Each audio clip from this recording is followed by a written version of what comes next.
사랑하는 우리 아버지 하나님, 오늘도 이 저녁에 우리 사랑하는 성도님들 주 앞에 나왔고 정말 주님 앞에 기도하기 위해서 나왔고 정말 주님 앞에 금년 한 해 시작하면서 또 한 번 새로운 다짐과 결단 그리고 주님 앞에 정말 우리의 삶을 온전히 맡기기 위해서 나왔습니다. 사랑하는 성도님들이 한 분 한 분의 삶을 오늘 이 저녁 말씀하여 주시옵시고 한 분 한 분의 삶을 주님이 붙들어 주시기 원하고 믿음으로 승리하는 한 해 되게 하여 주시옵소서. 감사하고 예수님의 이름으로 기도합니다. 잘 오셨습니다. 우리 두 가지 광고만 제가 드릴게요. 한 가지는 다음 주 화요일 날 저녁 6시에서 7시 30분까지요. 혹시 그 포로렌치 그 가스 리키지 때문에 고생하시는 분들 있잖아요. 우리 성도님들 해당되시는 분들 그날은 시티 카운슬 되시는 그 미치 잉글랜드인가 아마 그럴 겁니다. 이름이요. 그분하고 그다음에 가스 컴퍼니에서 그 레프리젠티티브하고 나오셔서 아마 우리 주민들과 함께 공청회를 하는 것 같아요. 어제 연락이 와서 우리 교회에서 그 모임을 갖고 싶다고 해서 그렇게 해달라고 그랬거든요. 근데 아마 이 지역구를 돌보시는 분이니까 아마 지역을 대표해서 우리의 입장을 대변해 주시기 위해서 나오는 건지 아니면 또 설명해서 나오는지 잘은 모르겠습니다만은 어쨌든 해당되시는 분들은 다음 주 화요일 날 6시에서 7시 30분까지 1시간 반이랍니다. 통역이 따로 준비가 되는지 안 되는지까지는 제가 잘은 모르겠어요. 그것까지는요. 한국 사람들만을 위한 건지 아니면 전부 아마 제 생각에는 잘은 모르겠는데 그 보좌관이 연락이 왔대요. 근데 보좌관이 아마 한국인 1.5세 같은데 그런 걸로 봐서는 아마 한인들을 위해서 우리 교회에서 하는 게 아닐까. 만약 미국인들 상대라면은 아마 우리 교회보다는 셰퍼드 힐을 가지 않았을까 이런 생각을 해보니까 아마 편안한 마음으로 그냥 오시면 될 것 같고요. 만약에 다 안 되면 또 우리 가운데 좀 그 영어 잘하는 분들에서 좀 메모했다가 나중에 따로 우리 성도님들에게는 좀 이렇게 알려드리는 방법도 아마 있지 않을까 싶습니다. 어쨌든 사태가 좀 빨리 하루속히 좀 잘 진정이 됐으면 좋겠고요. 여러분들의 삶이 좀 안정이 됐으면 좋겠지만 잠시 지나갈 거예요. 또 한 번 우리 배울 수 있는 것은 그렇기 때문에 우리 이 땅엔 소망이 없는 거예요. 우리의 영원한 집은 역시 하늘이다. 믿으시면 아멘. 감사드리고요. 그리고 또 한 가지는 여러분 아시는 대로 다음 주말에 우리 이제 부흥회 금요일, 토요일, 주일날 기도해 달라고 제가 말씀드렸습니다. 지난 12월 달 우리 부흥회를 통해서 은혜 많이 받았거든요. 그죠? 그러니까 이번에도 우리가 기도로 준비하면 하나님이 더 큰 은혜 주실 줄로 믿습니다. 목사님하고도 오늘 이렇게 이메일로 서로 연락을 했는데 목사님도 굉장히 정말 지금 이렇게 가슴이 많이 뜨거우신 것 같아요. 또 우리 교회를 오시기까지 이렇게 저하고 몇 번 오늘 연락을 하면서 정말 기대가 되고 흥분이 되면서 본인도 열심히 준비하겠다고. 근데 그건 그거고요. 어쨌든 오늘 또 하나님이 귀한 하나님의 사람을 보내주셨습니다. 우리에겐 너무나 낯익은 얼굴이고 친숙하고 사랑하는 분인데 우리 조영중 목사님 오셨어요. 우리 사모님도 같이 오셨는데 사모님 나중에 제가 인사를 나가시면서 우리 하도록 하고요. 여러 번 했으니까 우리 목사님 오실 때 우리 박수로 한번 사랑합니다. 우리 박수해 주시면 좋겠습니다. 할렐루야. 정말 여러분들을 만나면은 저는 정말 예수님 주님 만나는 것 같은 그런 마음의 기쁨과 감격이 있습니다. 정말 에브리데이 교회 우리 성도님들의 기도와 그리고 사랑으로 저희들이 선교 사역들을 잘 감당하고 또 지금까지 많은 일들을 여러 가지 일들을 또 감당할 수 있도록 특별히 우리가 미얀마의 사역들을 잘 감당할 수 있는 것을 참으로 감사하게 생각합니다. 수요일 저녁에 이렇게 나오셔서 하나님의 말씀을 듣고 또 기도하는 시간을 갖는 이런 놀라운 그런 전통들이 또 이어져 가고 있고 오늘도 저녁에 목사님은 또 숫자가 요즘 가스 사태 때문에 좀 줄어들었다고도 말씀하시는데 그럼에도 불구하고 여기에 지금 모인 아주 가득한 우리 성도님들의 이런 헌신이 정말 하나님께 상달되는 기도의 시간들이 되리라고 그렇게 생각을 합니다. 제가 요즘 이제 한국에 많이 나가고 또 여러 가지 일들을 보다 보면 한국 교회에 대해서 굉장히 부정적인 얘기들을 많이 합니다. 한국 교회가 예전에 눈부시게 그 성장하고 발전했다고 하는 것을 외국에서도 계속 그 한국 교회를 모델로 얘기를 했고, 또 한국 교회의 그런 성장의 비결에 대해서 얘기를 해달라 하는 그런 얘기를 많이 들었습니다. 그런데 제가 지난 몇 달 전에 그 에집트의 선교 컨퍼런스를 갈 일이 있었습니다. 에집트에서 무슨 선교 컨퍼런스냐 아마 이렇게 생각하실지 모르지만, 에집트에 있는 교인들이 선교 컨퍼런스를 한다고, 그래서 저도 제가 에집트를 몇 번 갔지만, 에집트에 가면은 그 에집트가 우리의 항상 선교의 대상국이고, 어떻게 하면은 이분들에게 그 선교를 할 수 있도록 지원을 하고, 또 우리 선교사님이 가서 하는 일들을 어떻게 하면 좀 더 효과적으로 효율적으로 잘할 수 있을까, 이런 고민을 하면서 일을 해왔지, 에집트 사람들이 자체적으로 자기들이 선교를 하겠다는 그런 컨퍼런스를 한다는 것을 저는 그전에는 들어보지를 못했습니다. 저희가 이제 국제 컨퍼런스를 하면서도 그분들을 이렇게 초청하고, 에집트에서 그분들을 초청해서 외국에서 이제 컨퍼런스를 많이 몇 번 했습니다만은, 그분들이 올 때마다 우리는 이런 게 필요합니다, 우리나라에 이런 게 필요합니다 하면서 그런 필요들을 얘기를 했지, 그분들이 자신들이 어떤 그 주위의 사람들에게 선교사로 나간다 하는 그런 얘기를 별로 들어본 적이 없었습니다. 그런데 이번에 저에게 그 한국에서 에집트 의사분을 만나고 또 이렇게 그런 이제 교제할 시간들이 있었는데, 저에게 에집트를 꼭 좀 와달라는 거예요. 그래서 아니 내가 에집트에 가서 할 일이 있겠느냐, 난 지금 다른 일도 많이 바쁘니까 내가 에집트를 가지 않겠습니다, 나 갈 시간이 아마 없을 것 같습니다. 그런데 저에게 계속해서 오늘 와야 될 이유를 얘기를 하는데, 바로 당신이 와서 우리가 지금 미션 컨퍼런스를 하고 있다. 그런데 조그맣게 시작을 해서 미션 컨퍼런스를 하는데, 그 미션 컨퍼런스는 다른 게 아니고 우리가 에집트 사람을 훈련시켜서 이들이 나가서 그 주위에 있는 다른 모슬렘들에게 복음을 전할 수 있는 선교사로 만들기 위해서 이런 컨퍼런스를 하는 거니까 꼭 좀 와서 우리에게 격려도 해주고 또 도전도 해줄 수 없겠느냐. 그래서 저도 사실 어렵게 그 에집트를 가게 됐습니다. 그렇게 해서 에집트를 가서 이제 컨퍼런스 갔는데, 상당히 먼 길이지 않습니까? 에집트에 가가지고 가니까 컨퍼런스를 하는 첫날 컨퍼런스에 참석하는 사람들이 전화기를 다 걷어요. 전화기를 아예 다 빼서. 그리고 거기에 그래서 그 대회 본부가 그 모든 전화기를 다 가지고 회수를 합니다. 그리고 전화기 가지고 있는 사람이 없어요. 대회를 준비한 그 소수의 사람들만 전화기를 가지고 있습니다.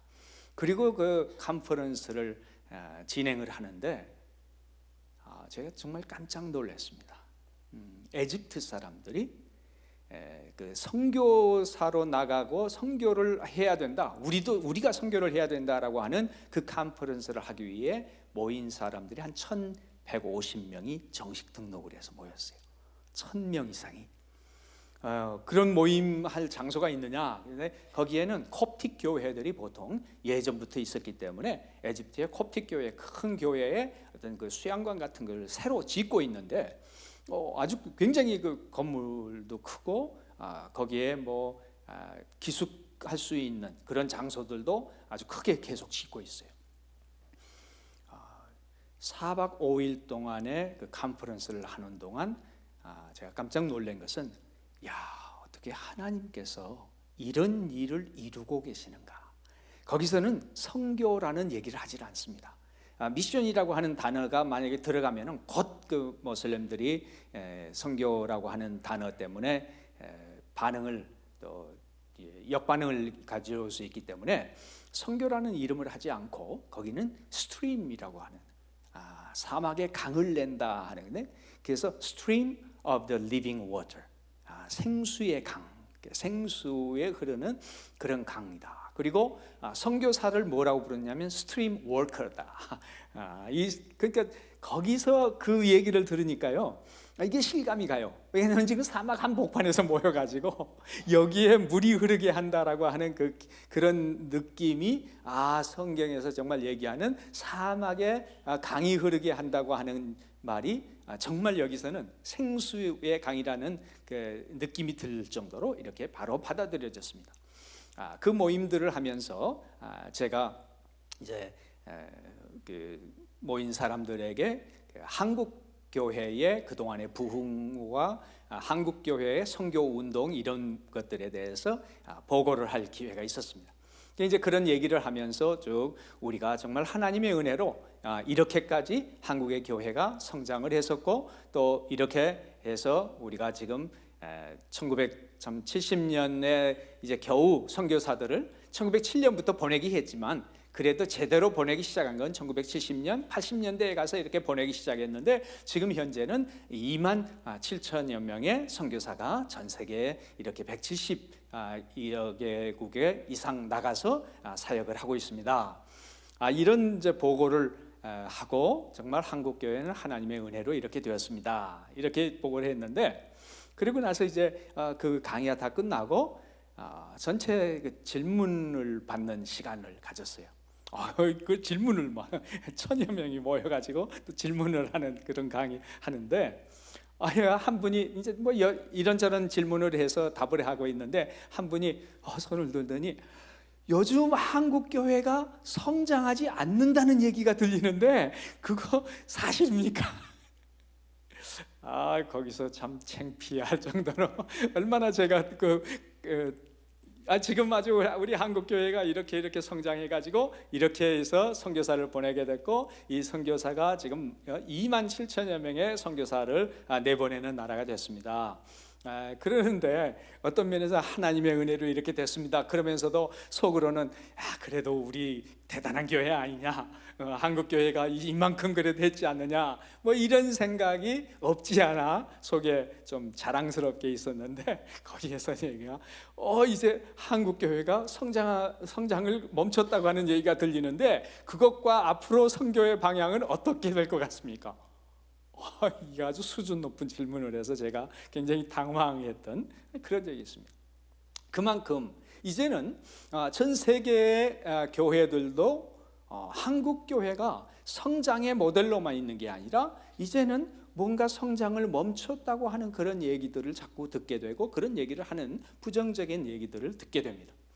한국을 나가서 이렇게 그 교회들 방문하면은 마치 이제는 그냥 교회가 마치 끝나버린 것 같은 그런 느낌으로 자꾸 얘기하는 사람들이 있어요.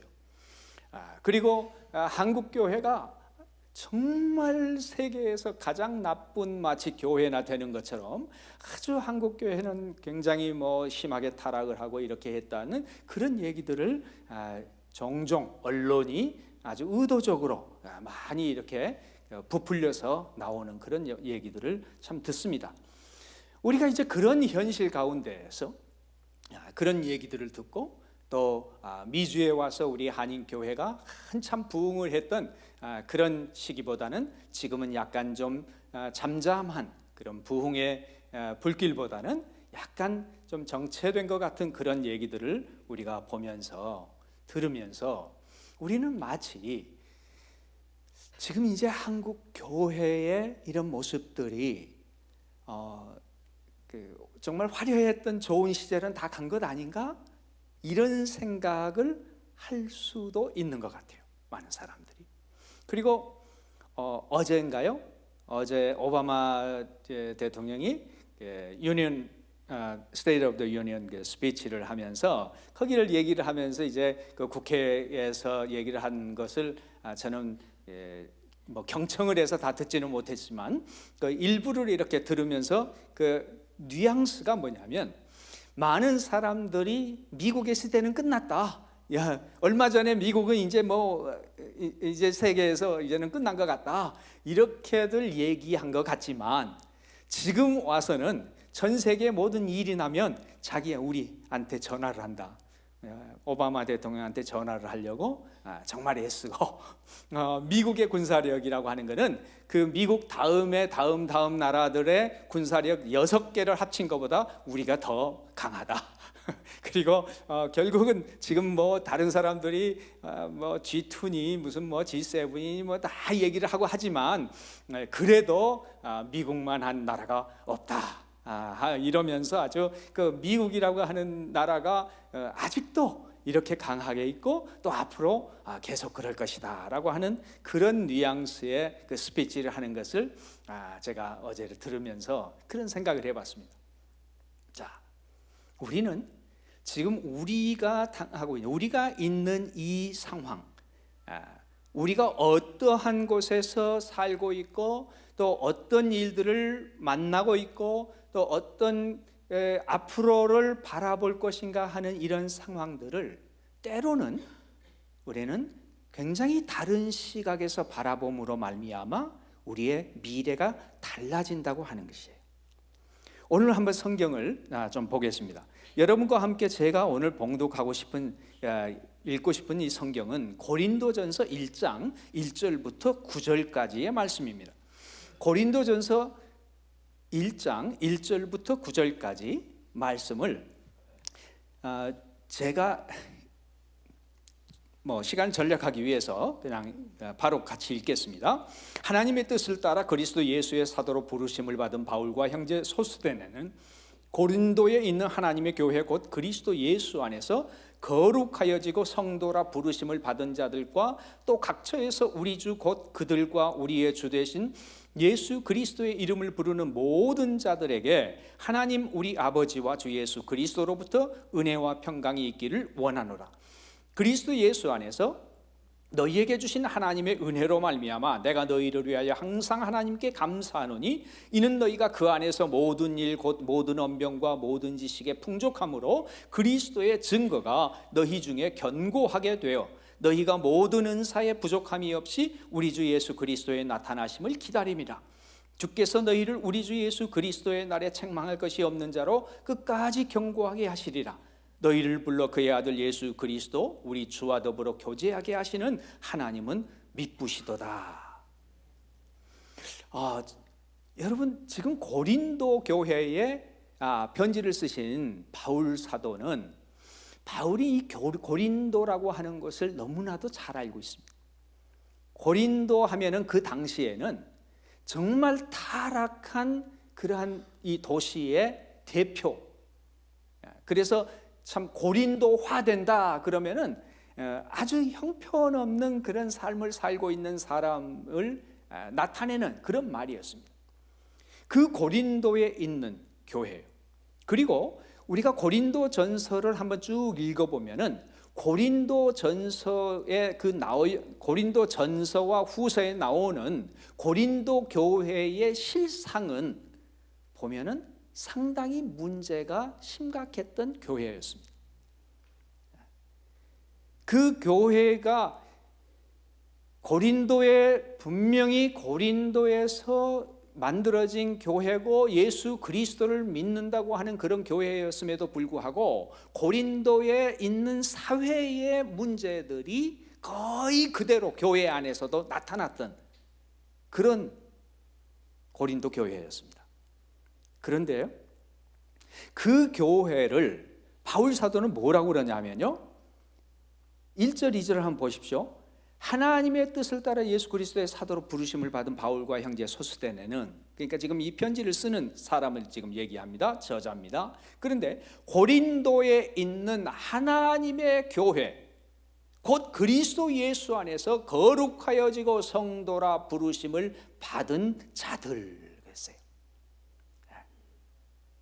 그리고 예수 그리스도의 이름을 부르는 모든 자들에게, 저는 이 말씀을 읽으면서요, 우리가 어떠한 관점을 가지고 보아야 되느냐 하면 하나님의 눈으로 보아야 된다는 거예요.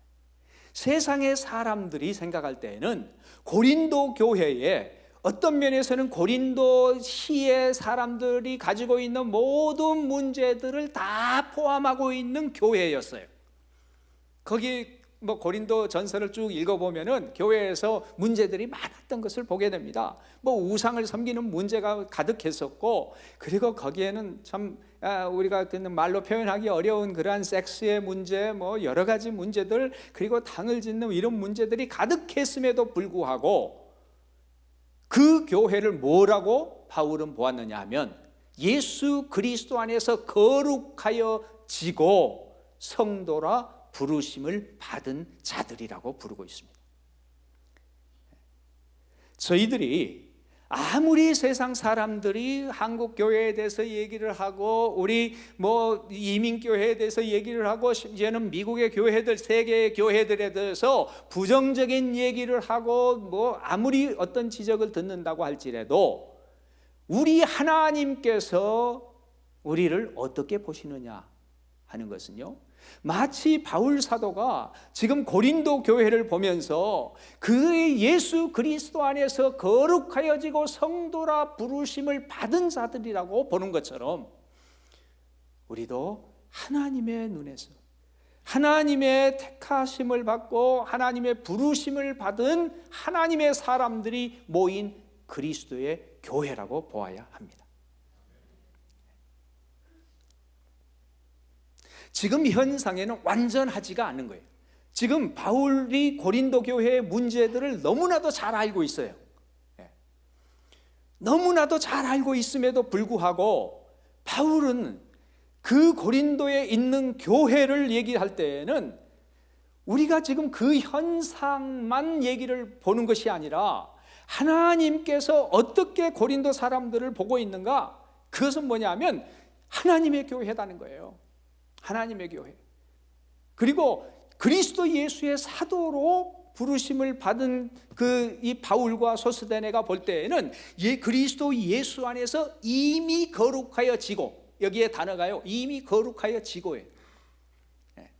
현상은 분명히 거룩하지 못한 것들이 많이 나타나고 있음에도 불구하고 예수 그리스도의 보혈로 말미암아 선택받은 하나님의 백성은 분명히 성도다, 구분을 받아서 그들이 성도라 부르심을 받은 자들이라는 거죠.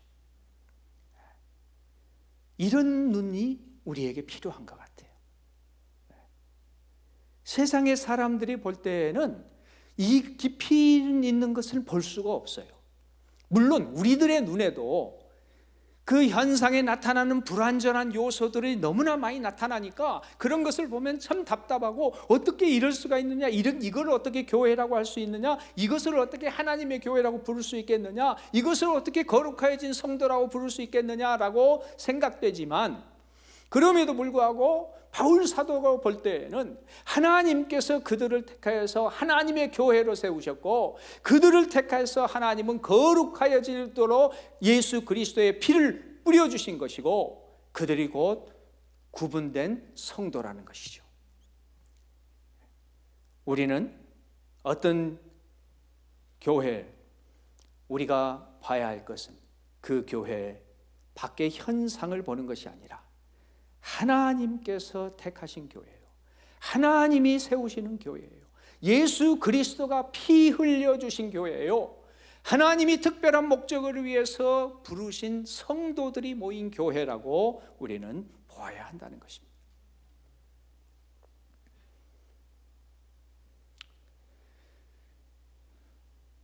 두 번째, 바울은 이렇게 고린도 교회를 보고 있습니다.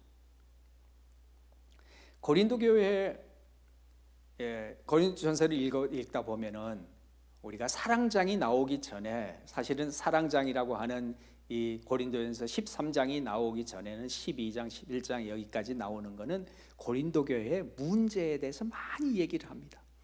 그리고 그 중에 하나의 문제가 뭐냐면 그냥 두서없이 방언을 하면서 방언으로 말미암아 교회에서 문제가 많이 생겼던 것을 거기서 지적을 하고 있어요.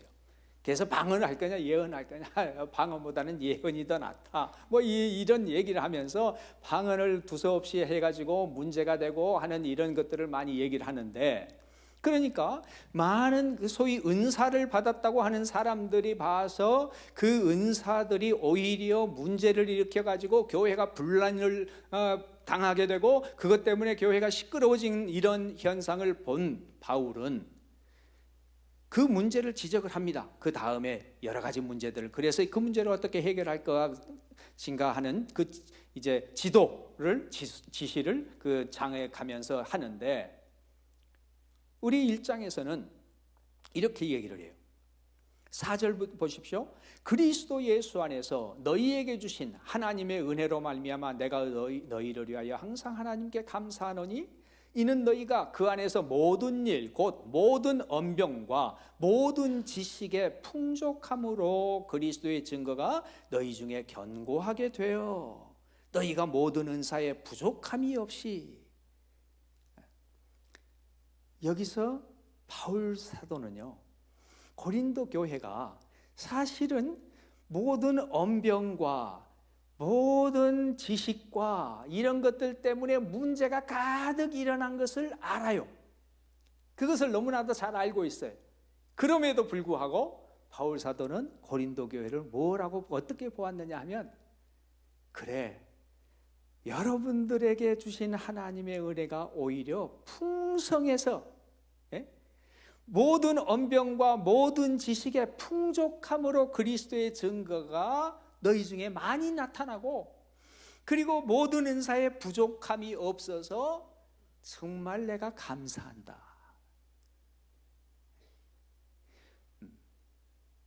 우리가 봐야 할 것은 하나님의 교회와 사람들에게 나오는 많은 단점들을 보는 것이 아니라 그 하나님의 교회와 사람들에게 주어진 은사로 말미암아 나타날 수 있는 장점을 보는 눈, 그게 필요한 거예요.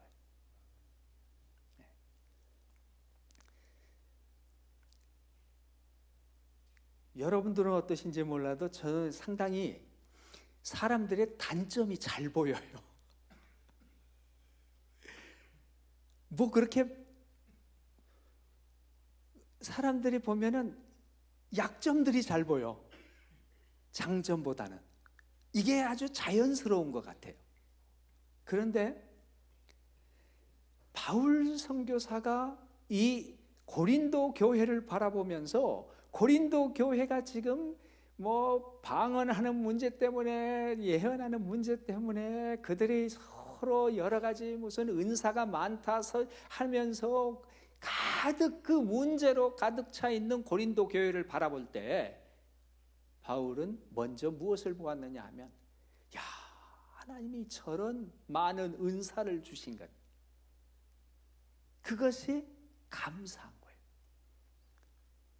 우리는 어떤 형상을 보고 어떠한 누구를, 사람을 만나도 볼 때에 그들이 가지고 있고 그들이 앞으로 할 수 있는 그러한 장점을 보는 눈이 필요합니다. 그런 관점으로 바라볼 때 달라요. 보니까 한국 사람들의 장점이, 단점이 사실 얼마나 우리끼리니까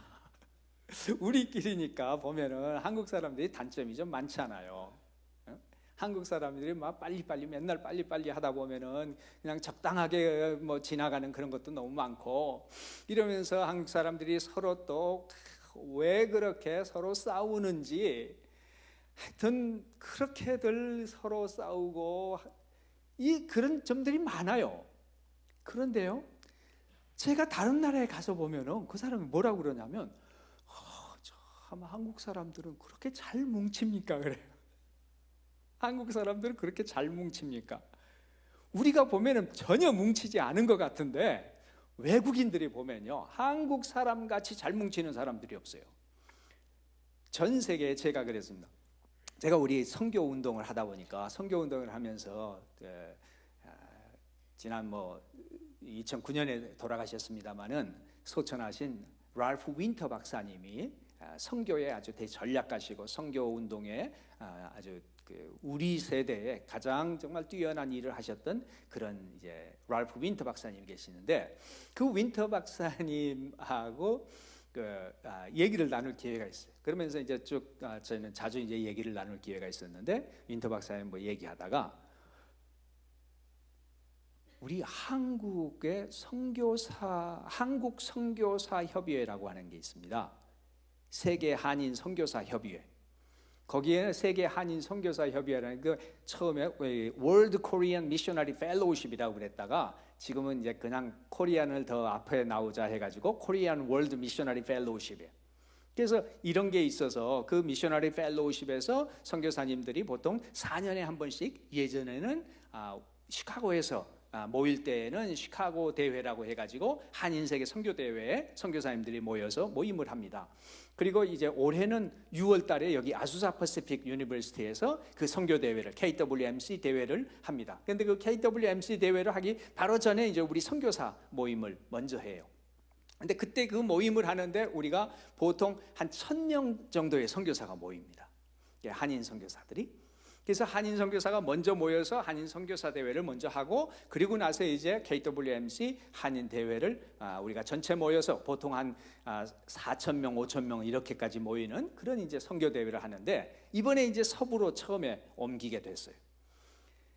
그 제가 이제 그 세계 한인 선교사회에 좀 섬길 일들이 있어서 저는 이제 세계 한인 선교사회를 섬기는 그런 일들이 많이 있었습니다. 그러면서 그런 이제 섬기는 일들을 제가 얘기를 했더니 그 웬터 박사님 뭐라 하냐면, 정말 한국 사람들은 독특한 사람들이다. 아니 왜 그래요? 그랬더니 전 세계에 지금까지 선교사들이 나갔어도 어디에 뭐 미국 선교사회, 무슨 영국 선교사회 이런 게 한 번도 없었대요. 선교 역사에 그런 거는 찾아볼 길이 없어요. 그런데 한국 사람들만 세계 한인 선교사회라는 게 있어요. 한국 사람들만 보면 각 나라에 가면은요, 그 나라 뭐 한인 선교사회가 있어요.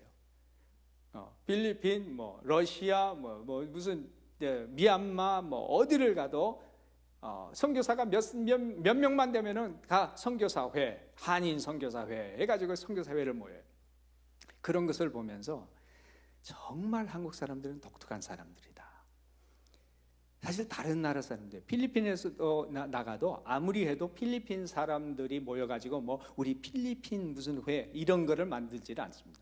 근데 한국 사람들이 그렇게 한다는 거예요. 그리고 우리가 잘 알듯이 미국에 지금 필리핀 사람들이 엄청나게 많이 와 있지만 필리핀 교회라고 하는 것은 극히 소수 있습니다. 근데 미주에 와 있는 우리 한인들에 모여서 교회를, 지금 미주에 있는 한인교회가 한 3,500여 개 되죠. 3,500여 개가 됩니다. 이만큼 한 에트닉 그룹이 미국에 와서 교회를 그렇게 만든 것은 한국 사람들밖에 없어요. 그러니까 한국 사람들이 안 뭉친다. 한국 사람들은 뭐 통일성이 없고 이 한국 사람들은 이렇게 함께 연합 정신이 없다. 우리는 그렇게 얘기를 하지만요, 다른 사람들을 볼 때는 한국 사람들만큼 잘 뭉치는 사람이 없는 거예요. 그러니까 굉장히 어떻게 보면 단점으로 보이는 것 같은데, 그게 이제 한국 사람들끼리만 뭉치다 보니까, 모이다 보니까 모노컬처럴한 그런 게 많이 나타나요. 그래서 단일 민족, 단일 문화 자꾸 이런 것들이 강조돼 가지고 다른 문화에 쉽게 적응하지 못한다고 하는 그런 단점도 나타납니다. 그렇지만 또한 다른 장점은 한국 사람들이 그렇게 모이기 때문에 뭔가 이 일을 만들어가는 그런 일들이 많이 일어나요.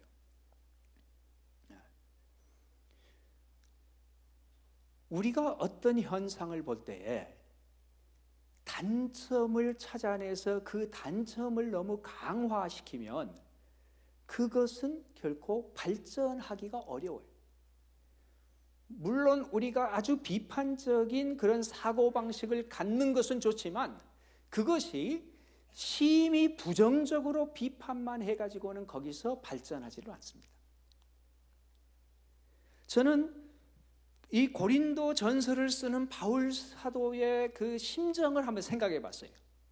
아마 저 같으면은 그냥 고린도 교회 이 문제 많은 이 교회 사람들아, 어떻게 너희들이 성도라고 감히 이름이라도 부를 수가 있겠느냐? 너희들을 어떻게 크리스찬이라고 볼 수가 있겠느냐? 막 이런 식으로 좀 볼 것 같기도 한데, 바울 선교사는 고린도 교회에 처음 편지를 쓰면서 하나님의 교회예요.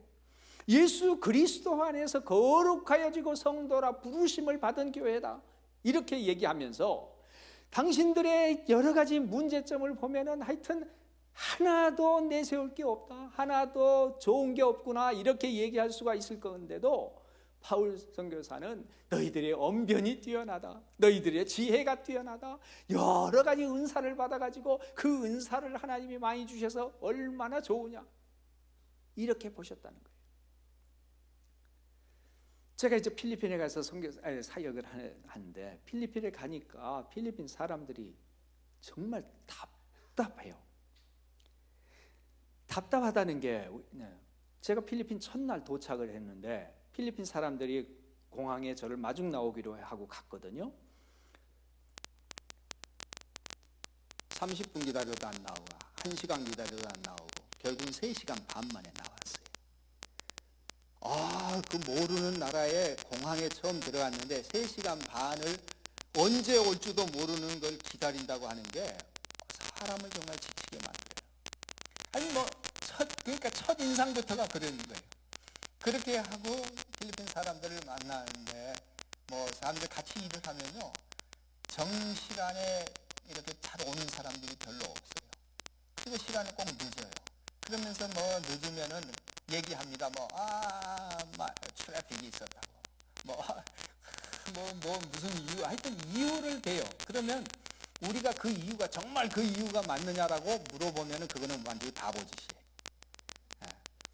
그거는 무슨 이유를 대면은 그냥 늦었어 라는 말이지 그 정말 그런 일이 있었다는 게 아니에요. 그런데 이제 우리는 자꾸 그런 거 물어보게 되고 이렇게 처음에는 그러잖아요. 옛날 필리핀 사람들을 보니까 시간 약속 안 지키죠. 좀 하겠다고 하다면 잠깐 그냥 불릴 듯 한다고 하다가 그냥 안 해버리죠. 여러 가지가 눈에 보면은 하나도 정말 이뻐 보이는 구석이 별로 안 보이는 거예요.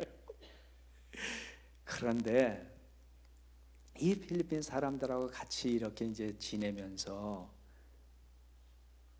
그들이 가지고 있는 장점을 한번 생각을 해봤어요.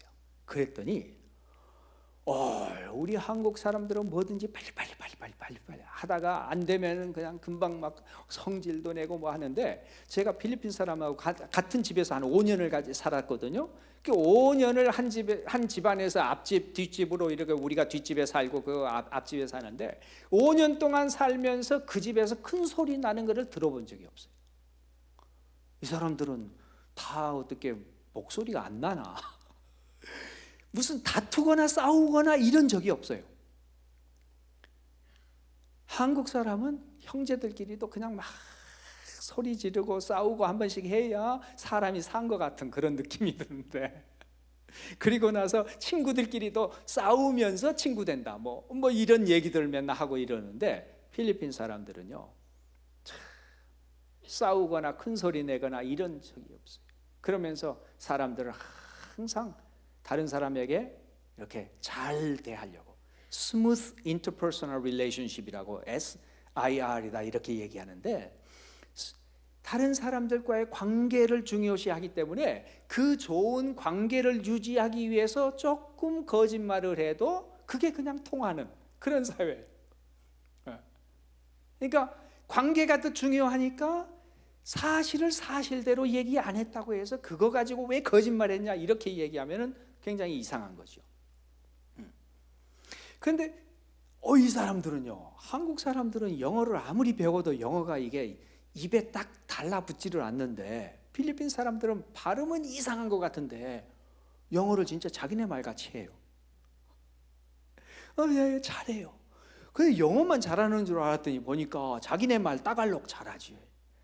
또 조금 뭐 자기 어떤 그 다른 종족이면은요, 보통 사람들이 3말 이상 해. 그러니까 다른 언어를 쉽게 배워요. 그리고 한국 사람들은 뭐 조금 굉장히 우리가 잘 적응한다고 얘기를 하는 것 같지만 필리핀 사람들이 적응하는 것에 비하면은 우리 적응한 건 아무것도 아닌 것 같아요. 그 정도로 잘해요. 그래서 제가 필리핀 사람들을 보면서 야, 이 사람들 대단한 가능성이 있구나. 그래서 제가 그때부터 필리핀 사람들 그런 얘기를 했어요. 당신들은 정말 세계에 나가서 선교사로 딱 맞는 사람들이다. 우리 한국 사람은 어디 가면은 선교사 되기가 사실 열정으로는 선교사 되는데 가서 보면 문화 적응 안 되지, 그 나라 말 배우기 어렵지, 그 이제 환경 어려운데 쉽게 이제는 좀 잘 살아봤다고 해가지고 쉽게 적응하지 못하지, 여러 가지 문제가 사실은 비교해 보면. 그런데 필리핀 사람들은 그런 걸 잘 할 수 있다. 당신들만큼 선교사 잘할 수 있는 사람이 없다. 오히려 우리 한국 사람보다 훨씬 더 잘할 것이다. 사실 돈만 조금 있다면은 아마 더 잘할 건데, 그러면서 당신들이 선교사 할 수 있을 거다 이렇게 얘기하고 했더니요, 지금 보니까 그 사람들이 선교사 돼가지고요, 베트남에 가 있고, 선교사 돼가지고 아프가니스탄 가서 선교사로 섬기고 있고, 그리고 선교사 돼서 여러 나라에 가서 지금 사역하고 있는 그런 모습들을 봅니다. 선교사로 풀 서포트를 받지 못해도 이분들 거의 텐트 메이킹 하면서 가서 직업 가지고 있으면서, 심지어는 중동에 가서 그 하우스메이트 가정부로 일하면서, 그러면서 선교사적인 삶을 살고 있는 그런 리포트를 요즘 많이 들어요. 그러니까 우리가 단점을 자꾸 강화시켜서 보는 것이 아니라 다른 사람이 가지고 있는 장점을 볼 수 있는 눈을 갖게 해달라고 기도해야 돼요. 달라져요. 내가 만나는 사람에게, 저는 필리핀 사람이 그렇게 얘기를 했어요. 필리핀 그 형제와 자매들 만나서 같이 일을 하고 같이 하는, 나는 당신을 필리핀의 어느 날 필리핀 교회의 큰 지도자가 될 줄로 그렇게 기대한다. 나는 나를 우리를 도와주는 사람이 아니라 당신이 기독교의 지도자가 될 것으로 나는 기대하면서 이렇게 같이 일을 한다. 그랬는데 정말 지도자가 되더라고요. 아마 우리 자녀 키울 때도 마찬가지일 겁니다. 자녀도 우리가 어떻게 보느냐에 따라서 자녀가 그렇게 성장을 해요. 그런데 계속해서 부정적이고 단점만 찾아내가지고, 야, 너는 죽일 놈, 너는 맨날 이런 얘기를 한 그런 사람이 어떻게 잘 되겠습니까? 그 정말 바울 사도가 고린도 교회를 볼 때 그들의 장점을 보면서 정말 부정적인 것 많이 얘기할 수 있지만 그거보다는 훨씬 더 좋은 점들을 강조하면서 이렇게 그렇게 시작했던 거예요. 그렇다고 해서 문제를 다 무시해버리고 전혀 거기에 대해서 언급하지 않은 게 아닙니다. 나중에 보면 어떻게 해서 그것을 이겨낼 것인가, 그것을 문제를 해결할 것인가를 다 얘기하지만 그러기 전에 이런 관점을 가지고 보는 것이라는 거죠. 그리고 세 번째는 보니까, 세 번째 우리 한번 성경을 읽었습니다만 성경 보십시오. 세 번째는 바울 사도가 고린도의 교회를 볼 때는 8절과 9절 보십시오. 주께서 너희를 우리 주 예수 그리스도의 날에 책망할 것이 없는 자로 끝까지 견고하게 하시리라. 너희를 불러 그의 아들 예수 그리스도 우리 주와 더불어 교제하게 하시는 하나님은 미쁘시도다. 끝까지 이루실 주님을 바라보며 인내하는 겁니다. 사람을 대하고요, 우리가 교회 생활도 마찬가지입니다. 그래서 어떤 사람을 만났을 때에도 정말 하나님이 고린도 사람들을 부르셨다면, 하나님이 고린도의 성도들을 예수 그리스도의 피로 사신 그 사람들이라면 누가 책임질 거라고요? 하나님이 책임지실 것이다. 주께서 그리스도의 날에 책망할 것이 없는 자로 끝까지 견고하게 하시리라. 한국 교회가 지금 비록 여러 가지 문제를 봉착하고 있고 정말 한심스러운 그러한 모습들을 보고 있음에도 불구하고 이 한국 교회를 책임져 주실 분은 우리 하나님이시고 이 한국 교회의 주인은 예수 그리스도시고 언젠가 분명히 하나님의 영광을 위해서 그리스도 예수에 나타나시는 그날에 책망할 것이 없는 자로 끝까지 견고하게 해 주실 것을 우리는 믿고 인내하며 대해야 됩니다. 우리 교회를 그렇게 보아야 돼요. 우리가 만나는 그 사람을 그렇게 보아야 돼요. 아직 부족하지만. 그래서 저는 그 묘비명을 제가 가보지는 못했지만 빌리 그레함 목사님의 사모님 루스 그레함이시죠. 돌아가시는데 묘비명을 그렇게 써달라고 말씀하셨다고 그러죠. 계속 그 근처를 다니시면서 항상 그 교통에 체증이 생기더랍니다. 그래서 보니까 왜 그런가 하니까 그 길을 계속 고치고 있었어요. 공사 중. 그래서 공사 중이다 보니까 교통체증이 생기고 그래서 공사 중이어서 미안합니다 하는 그런 그 사인을 우리가 종종 볼 수 있죠. 묘비명에 그랬어요. 공사 중이었습니다. 정말 살아있는 동안에 대단한 일, 대단한 업적을 이루신 분도 공사 중이었기 때문에 때로는 다른 사람들을 지체시킬 수도 있고 때로는 힘들게 할 수도 있고 그렇지만 이 공사가 끝나는 날 언제요? 예수 그리스도가 오시는 그날 그때는 책망할 것이 없는 자가 되 나올 것이라는 거예요. 그런 기대를 가지고 우리가 사람을 대해야 됩니다. 그런 기대를 가지고 우리 교회를 바라보아야 돼요. 왜? 하나님이 그렇게 봐주시기 때문에. 참 너무 실망스러운 일들도 있을 수 있고 때로는 아니야 정말 믿는다면 이럴 수가 없을 거야 라는 생각이 들 때도 있을 수 있지만 바울 선교사가 그 고린도 교회를 바라보면서 하나님의 교회라고 보고 예수 그리스도의 피뿌림을 얻었기 때문에 거룩하여진 성도라고 부르심을 받은 자들로 보는 것처럼 우리도 하나님의 관점으로 그들을 바라볼 수 있고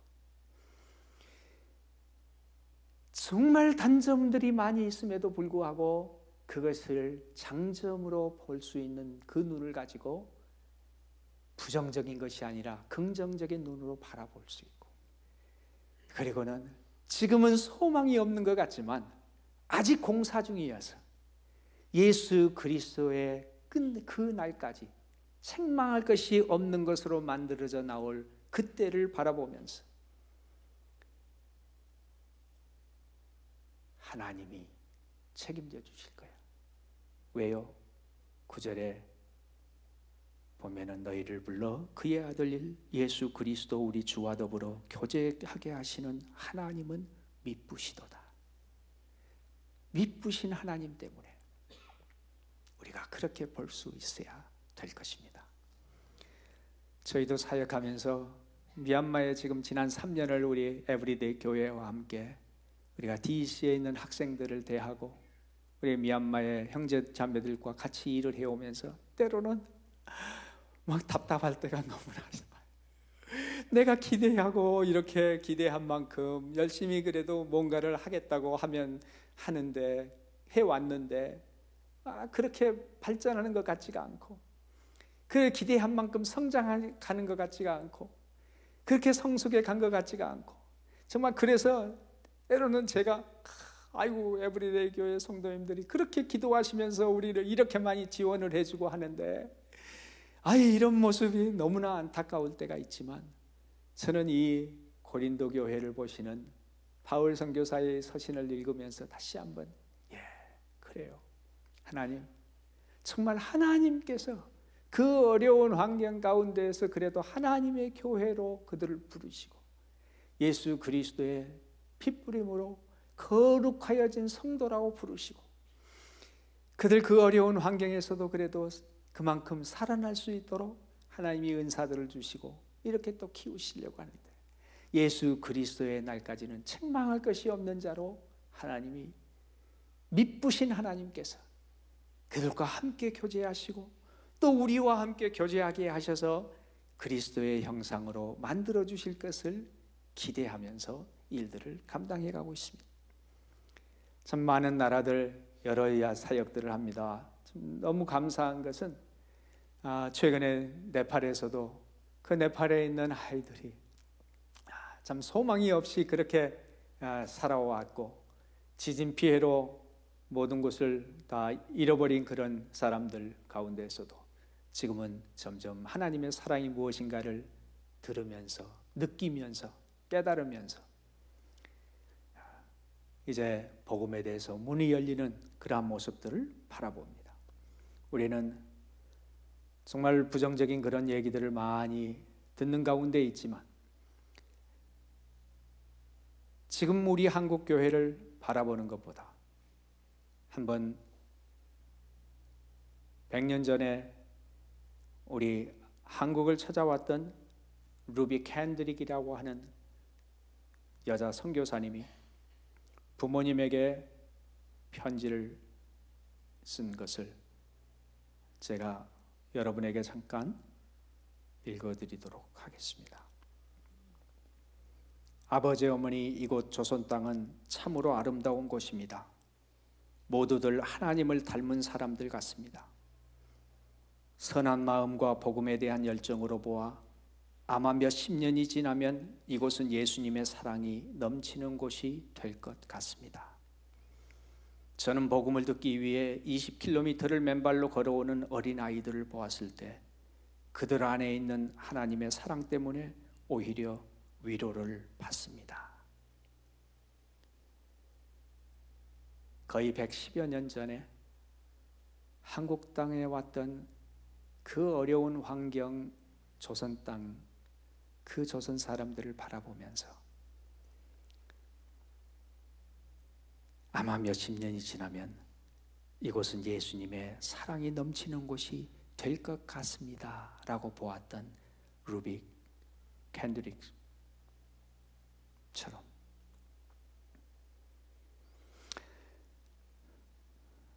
정말 많은 사람들이 순교를 당했고 순교의 소식들이 들리고 많은 탄압을 받고 있는 그 현장에서 수십 년이 지나면 조선이 그렇게 변할 것 같습니다. 그러면서 아버지 어머니, 어쩌면 이 편지가 마지막일 수도 있습니다. 저는 이 땅에 저의 심장을 묻겠습니다. 이것은 제가 조선을 향해 가지는 열정이 아니라 하나님께서 조선을 향해 가지신 열정이라는 것을 알게 되었습니다. 내게 만약 1000개의 목숨이 있다면 그 모두를 조선에 주겠습니다 라는 비명이 새겨진 루비 캔드릭 선교사의 삶의 모습이었습니다. 우리가 여기에서 바울 사도가 고린도 교회를 보았던 것 같은 그런 눈을 우리가 보지 않습니까? 오늘 우리 교회를 바라볼 때, 그리고 내 옆에 앉아있는 형제와 자매를 바라볼 때, 아니면 이곳에 아직 참석하지 못한 그 형제와 자매를 바라볼 때 하나님이 보시는 눈으로 볼 수 있도록, 단점보다는 장점이 보일 수 있도록, 그리고 끝까지 책임져 주실 미쁘신 하나님 때문에 우리가 인내할 수 있도록 우리 함께 기도하며 우리 나그네의 삶을 살아가기를 바랍니다. 기도하겠습니다. 우리 목사님 나오셔서 계속 기도해 주겠습니다.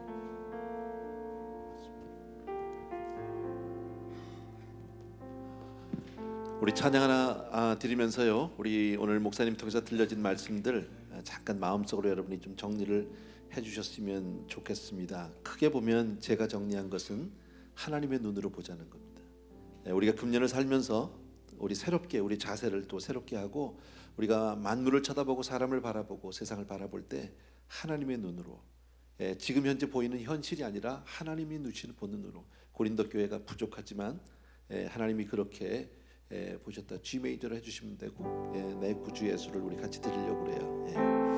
조금만 작게요. 고맙습니다. 그리고 장점을 보자. 은사 때문에 문제도 많았던 교회지만 그 은사로 말미암아 하나님께서 마침내 이루실 것을 본다라는 거죠. 그리고 끝까지 이루실 주님. 우리의 자세만 조금 달라지면 세상이 바뀔 수 있습니다. 하나님이 우리를 통해서, 우리 교회를 통해서, 성도님들을 통해서 정말 놀라운 일들을 일으켜 주실 줄로 믿습니다. 아멘. 우리 내 구주 예수를 더욱 사랑, 우리 1절만 우리 같이 한번 드리면서 마음 조금 정리하고요, 같이 기도합니다. 내 구주 예수를 더욱 사랑, 엎드려 비는 말 들으소서.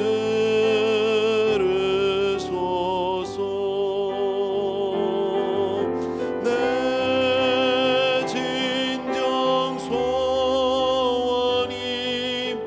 내 구주 예수를 더욱 사랑, 더욱 사랑, 더욱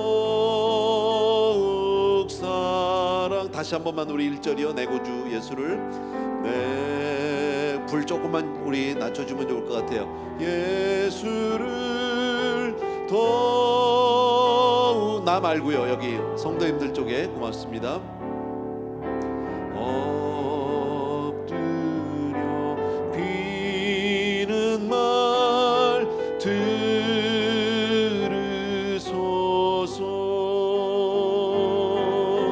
다 내 진정 소원이